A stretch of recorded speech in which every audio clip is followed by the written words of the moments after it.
وقت موبایل خود در مزار است تو در اینجا در کابل است. مسجد چی فایده برات میرسانه؟ تعجب است. یقینا که انسان عاقبت گناه را بدانه گناه را نمیکنه، خب عاقبت گناه را نمیدانه. این چی فایده برات داره؟ وقتی تا ضایع کردی، بجای از اینکه تو تلاوت قرآن بکنی، عبادت الله را بکنی، با یک مظلوم دمی ماه مبارک رمضان دست پیشی بکنی، لا اقل یک خرما برش برابر بکنی برای افطاری روزیش، تو مکمل روزه. این موبایل سخت مصیبت بزرگ است. کلی مردم خو متقی نیست که موبایل خود فقط تقریرها و محاضره و ترجمه را ثبت کرده باشه میشنوه. اکثریت مردم چیست؟ فاسق است. فاسقا چی را میبینن؟ الله رحم بکنه. دنیای سخت در آتش داغ شده و ما و شما دایش استاده هستیم که خود نجات داده میتونیم. یعنی اینترنت از یک طرف، موبایل از دیگر طرف، بگید تلویزیون از دیگر طرف، بازار از دیگر طرف. نمیتونی خانه بشینی، وقتی بازار میری بس دیگر حالت خراب است. بسیار حالت خراب است. این میره مردم میگه که آتش در داده شدگیست و تو در بیت نشستی. حال احتیاط بکن که میسوزی یا نمیسوزی. سخت حالت است. قرآن کریم میگه ولا تقربوا الفواحش، اینجا نمیگه فاحشه را نکنه. ولا تقربوا الفواحش. اسلام چقدر دستوری مهم داره.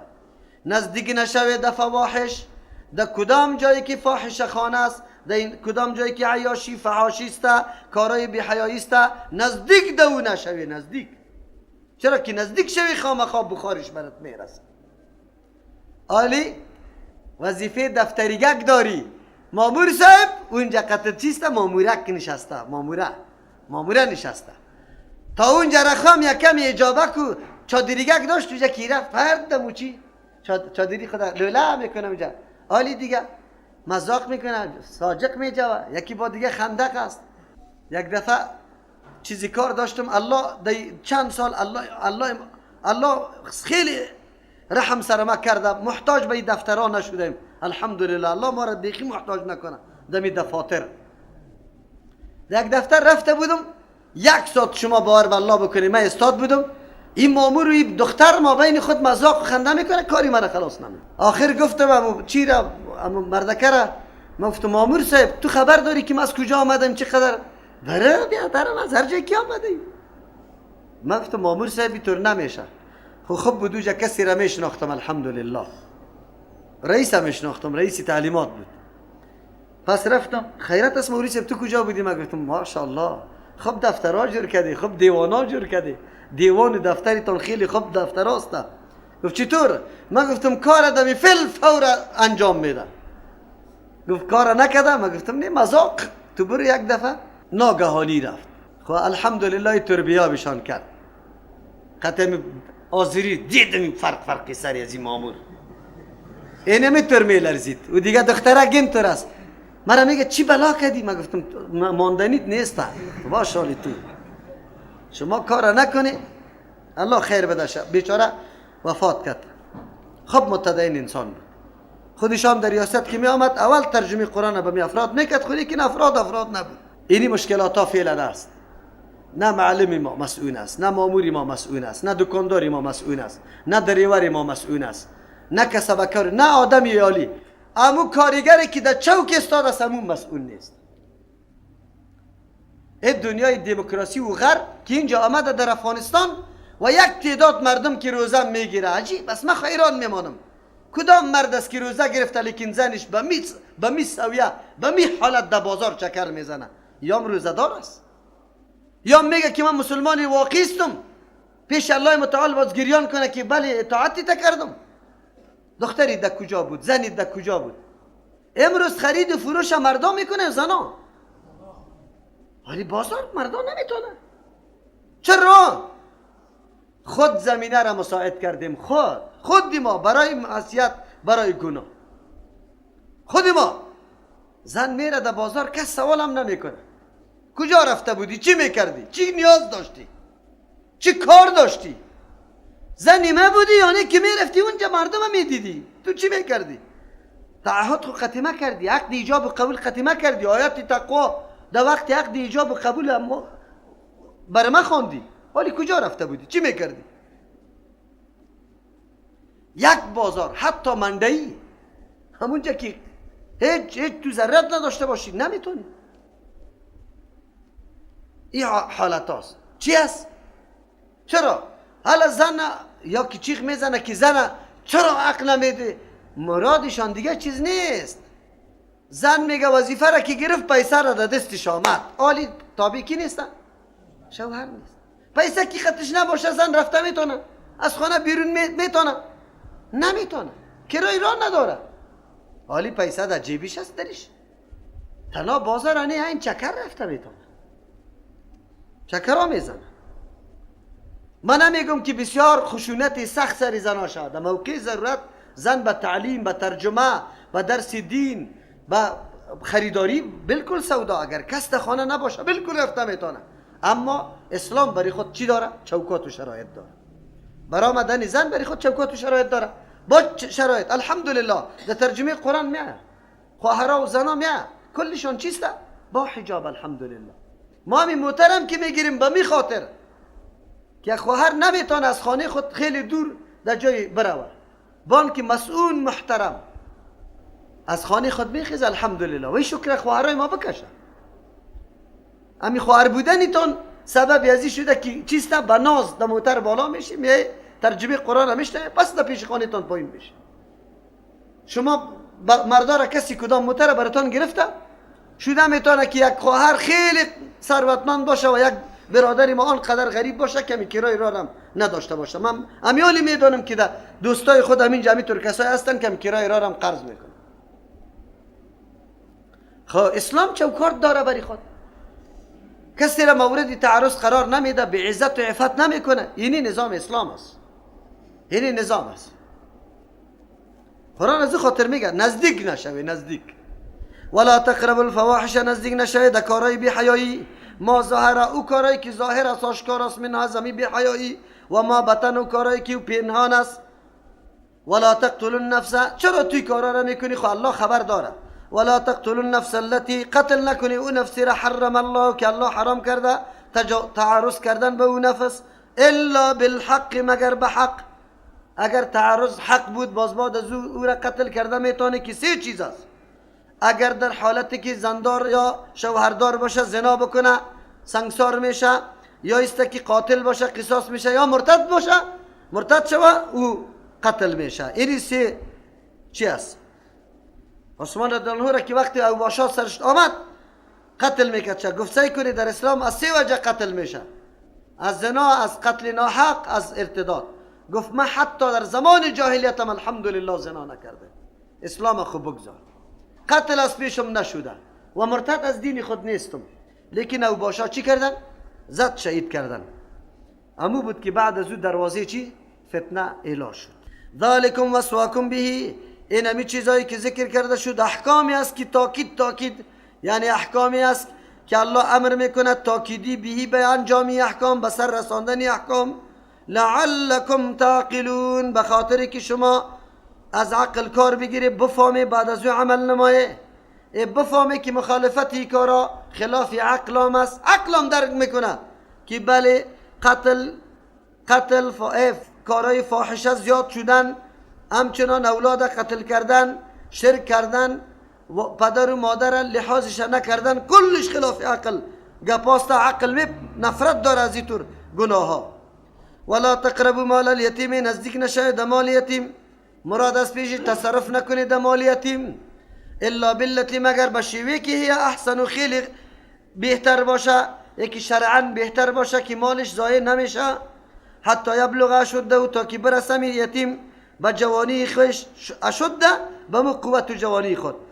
و اوفوا الکیل، پوره کنی شما پیمانه را در وقتی که شما میده. اینا والمیزان، طول و ترازو را بالقسط، به انصاف، یعنی حقی کسی را کم نکنی. در اوفوا الکیل، پیمانه را پوره کنی. نمازا و روزه کلش داخل است. پوره کنی پیمانه و ترازو را. نمازا امام پیمانه است. الله از پیش ما طلب داره که ما با وجه درست پوره بدیم، نماز ناقص ندیم به الله. الله از پیش ما خواسته نماز ناقص و نمسته که خشوع نباشه، شرایط و ارکانش پوره نباشه، سنن مستحباتش لحاظ نمیشه، در وقت نمی باشه، با جماعت نمی باشه. این می نقصان است. اداهای مسئولیت ها، کلی مسئولیت هایی که داریم، امامت است یا معلمی است، ماموریت است، اگر هر چی است کلی از یاد ای داخل است، پورا باید ادا بکنیم. اگر یک چیست ماموری دولت در وقت وعده خود وظیفه خود انجام نمیده، نقصان در وظیفه خود میکنه، این پیمانه است، در پیمانه خود نقصان کرده.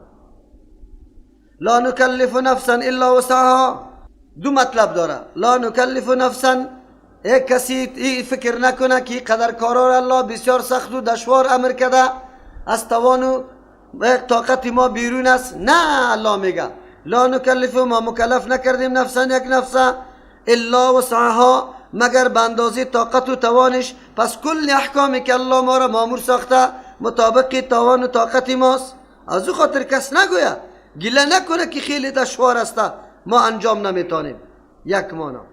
دوم مانا، بله بس اوقات انسان نمیتواند تمامی رعایت کیل و پیمانه را خوب به وجه درستش که هیچ نوع کمی و نقصان نداشته باشه این را آدم انجام بده. بس اوقات انسان سهو میشه، خطا میشه.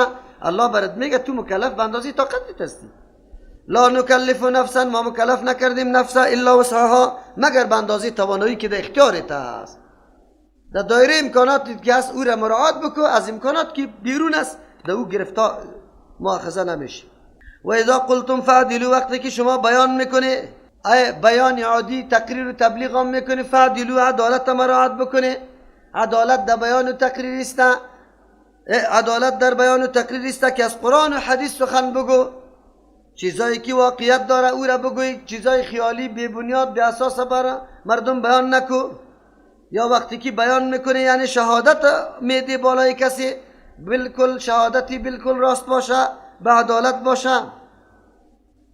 اگر نه که شما فیصله میکنه، قاضی است یا چی است، بیان است که شما میشنوانی فیصله را، فعدلوا، عدالت مراعات بکنه، حق و راست مکمل باشه. ولو کان ذا قربا، اگرچه جانب مقابل صاحب رشتن باشه، لیکن تو رعایت عدالت میکنی، نه صاحب رشته.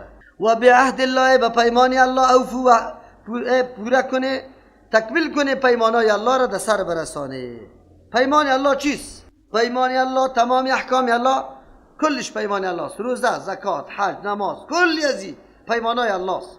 الله بر ما میگه پورا کنه. بس پورا کردن پیمان الله است که هر حکم الله را در وقت و واده مناسبش به کدام کیفیت که از ما مطالبه کرده در سر برسانیم.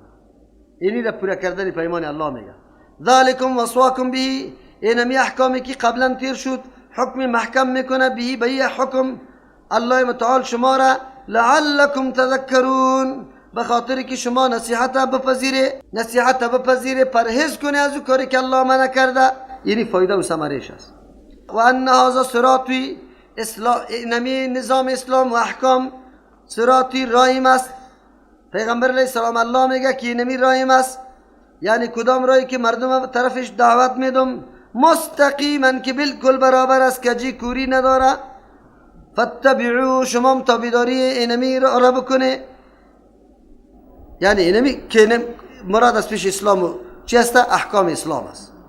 اینمی راه مستقیم است. الله میگه برای ما میرسه. فاتبعوا، تابعداریش بکنه، یعنی بینمی را روان شوی. اتباع چی را میگه؟ دی را از روی سند و دلیل روان شوی، بی دلیل گپ جور نکنه. و ان هذا صراطی، یقینا اینمی مضمونی که ذکر شد در این صورت یا در تمام قرآن کریم که کدام مضمون ذکر شده، الله میگه صراطی رایم است، یعنی که طرفی از او دعوت میدم مستقیما برابر. از او خاطر اینجا صراط مستقیم عبارت است قرآن و سنت است، چرا که پیامبر علیه السلام طرف قرآن و سنت دعوت داده. امی راه مستقیم هم است. فاتبعوه، الله بر ما میگه تابعداریش بکنه، یعنی از روی دلیل و سند شما در نقش و قدم روان شوی، امی راه را تعقیب بکنه. بس امی یک راست. باز چی میگه؟ ولا تتبعوا السبل، تابعداری نکنی از راههای مختلفه. باز چی میشه؟ فتفرق بكم، جدا جدا پراگنده میسازه شما را، عن سبیله، از راه راستی الله متعال. ذالکم وصواکم، حکمی که ذکر کرده شد امری است که امر میکنه به الله متعال به این حکم، لعلکم تتقون، به خاطر که شما تقوا را حاصل کنید. نجات پیدا کنی از فرقه واریت و از تحزب و گروه‌گرایی که در بدر میشه. قرآن در اینجا دعوت داد که تابعداری بکنی از صراط مستقیم، و صراط مستقیم عبارت از قرآن و چیست؟ سنت است. از قرآن و سنت پیروی کردن به مقتضای دلیل است، چرا که دلیل داره، از او خاطر دو را روان استی. بعد از او چی میگه؟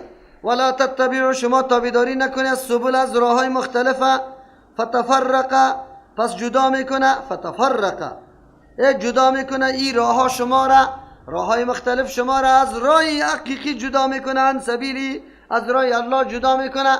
چرا راه الله جداست؟ راه ها جداست. قرآن صراحتا میگه. در یک قرائت فتفارق، فتفرق نامده، فتفارق پشتی سر دوایت دیگه است. در اینجا الله حکم صریحی میکنه که شما فرقه واریت نکنید، پراگنده نشوید جدا جدا. امی آیت چی جواب داریم؟ اگر ما طرف حنفیت یا حنبلیت یا شافعیت یا مالکیت می رویم، چی دلیل داریم؟ آمده در قرآن و حدیث که یکی از امی چهار را انتخاب بکنه؟ کسی سند و دلیل پیش کرده میتونه؟ مالکی ها کدام دلیل داره که امام مالک صاحب قابل چیست؟ اقتداست، باید در نظر و فکر از او روان باشیم کلگی ما. داره امام شوافی برای امام شافعی صاحب، داره حنبلی برای احمد بن حنبل، داره حنفی برای امام ابو حنیفه رحمت الله علیهم، دارن؟ قطعا ندارن. خیر چرا؟ قرآن خو میگه ولا تتبع السبل، شما راههای مختلفه تابعداری نکنه، فتفرق، شما را جدا میکنه، عن سبیلی، از راه الله متعال. راه الله را تعقیب بکنیم یا راه مخلوقه؟ یا راه اماما را کدام میشن؟ حالی چی میگن؟ چی میگن؟ نه یا راه الله و رسول الله است. راه الله و رسول الله چهار راست. تو که میگی راه الله و رسول الله است چهار راست، راه الله و رسول چهار راست. خلاص خلاصی نداری، یار چهار حق بگو. اگر چهار حق گفتی چهار دانه حق نمیباشه، حق یکی میباشه. خلاصی نداری. یا بگو که نه از ما حق هستی دیگه چیز مکمل باطل است، چاره نداری دیگه. تنها خود حق بگو، دیگه را باطل بکش. صحیح است؟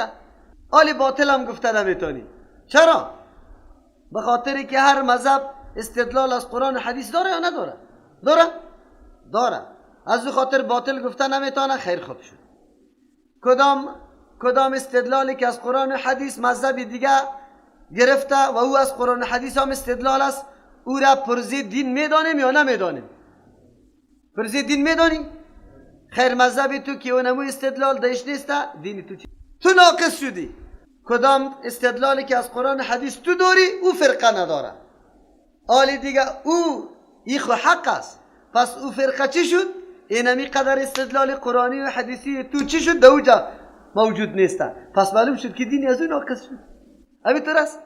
نه، بیایی که به انصاف فیصله کنیم هر چارش ناقص هر چارش ناقص است. کلش ضرورت به چی داره؟ کتاب الله و سنتی. بیایی کتاب الله و سنت رسول الله را محکم میگیریم. اگر همی کتاب الله و سنت رسول الله یک جزش در مذهب حنفی بود، از اوجا میگیریم. دیگر جزش در شافعی بود، از اوجا میگیریم. دیگر جزش در مالکی بود، از اوجا میگیریم. دیگرش در حنبلی بود اینجا. اگر در چارش نبود بیرون بود، از اوجا میگیریم. قرآن و حدیث تینگ میشه. اینی را مردم حق میگن. بعد از این دیگه کدام طرف چپشه؟ شما بگوید کدام طرف بره؟ ما خو میگیم که تبا کرده ما را. امام ابو حنیفه، احمد بن حنبل، امام مالک، شافعی رحمت الله علیهم در روز قیامت فریاد میکشه که یا الله ما خبرم نبودیم، ما وفات کردیم در زندگی ما کسی را برای خود دعوت نداده بودیم. امام ابو حنیفه رحمه الله قول خدا پیش میکنه که یا الله حتی در کتابا نوشته بود که اذا صح الحدیث فهو مذهبی. وقتی که صحیح حدیث ثابت شده مرای ما است، ما حجت خدا سری مردم تمام کرده. ما خود مردم نگفته که الان دنبال مرا بگیری، خوشکتری مرا بپذیری و مذهب دیگر را بگوی چی باطل.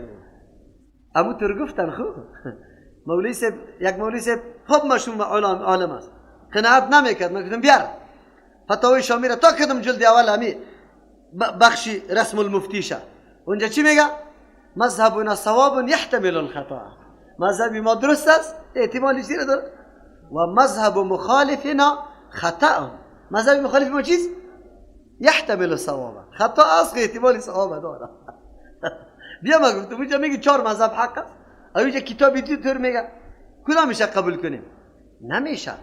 قرآن صراحتا گفته امی قدر ضربه که به دین توسط اینمی تفرقه بازی آمده در هیچ زمان برای ما چی نه آمد. همیشه دین که ضربه خورده است. چی ضربه خورده؟ از امو عثمان رضی الله به این طرف فرقواریت ایجاد شده، یک طرف شد به نام محبین اهل بیت گروه جور شد که الله علی رضی الله عنه در مرتبه چی رساندن؟ بگه خدایی الله جور کردن شد. اما ابوبکر و عمر چی میگفتن؟ جبتو طاغوت نعوذ. اینی را مردم میگه افراط و تفریط. یکی را الله جور کو، دیگه را جبتو طاغوت جور کو. فرقواریت شروع شد، اسلام ضربی قوی خورد، خلافتا تکت تکه شدن، خلافت اسلامی دیگه باقی نماند. امروز هم اینمی مشکل فعلا است، فعلا موجود است، فعلا موجود داری.